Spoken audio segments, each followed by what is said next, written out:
one knew that I was a sex addict until the company's team-building exercise. I had forgotten to bring my medicine along for that night and was assigned to a tent with a male colleague. I was in tears as I climaxed right before his eyes, and now that there was no turning back, my impulses spiraled further away from control. Due to my addiction, my heart had been pounding the moment the supervisor came and told us we were staying the night at the hot springs. If I even had an instant of skin contact with a man, my libido would flare up in minor cases, and in worst cases, I would straight up get an orgasm. I had never told anyone because it was just so embarrassing, and when I was younger, I had presumed I'd simply get better once I was an adult.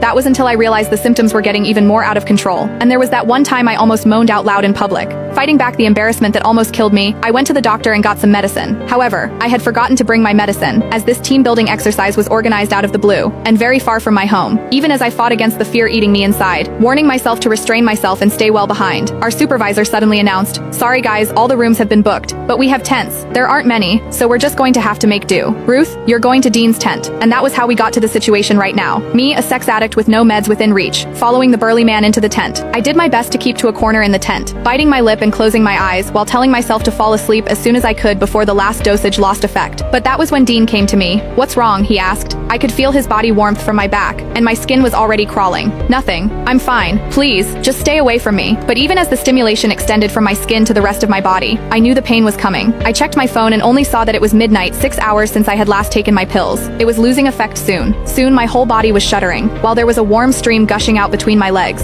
I kept my head buried between my legs and did my best not to look at Dean. People would mock me for being a skank if they noticed my condition, and I couldn't bear to stay in the company at that point. Meanwhile, Miles Hendricks, the other colleague in the tent, was already snoring out loud. I kept clenching my knuckles, my own nails digging into my palm. The pain calmed me somewhat, and I told Dean, "Sorry, I'm not distancing myself. I'm just not feeling well." Never could I have expected Dean to move toward me without another word, reaching out with his large warm palm and pressing it over my forehead. Even as he held his palm steady, I found myself staring at his chest and nothing else. I could also see that distinct collarbone and chiseled chest under his shirt. I seemed to tighten at the very next second, and orgasmed amid my embarrassment, and the ensuing moan could barely be stifled. Worst of all, I was trembling even worse after I orgasmed, and Dean could clearly feel me shaking. "That's strange. Why are you so flushed? You don't even have a fever," he murmured, not giving up feeling my forehead and cheeks just then. I trembled even more and turned my face away, but it was the back of the tent right behind me. Having nowhere else to go, I clenched my jaw so I wouldn't moan again, even as I decided I couldn't stay in this sealed room when all I could smell was Dean. He wasn't a smoker, so his faint soapy and hormonal scent was especially recognizable. I could feel all the pores around my opening, as the orgasm left me painfully sensitive to everything. In the heat of the moment, I pushed Dean away and sent him stumbling backward, while I scrambled to crawl out of my tent, not caring that my skirt was short, exposing my wet panties right in front of his eyes. He promptly turned away to stop himself from staring, but he was no brat either. Seemingly struck with a thought, he followed me, even as I lost control over my body. The fire in my loins was ablaze, and I had never felt libido this violent.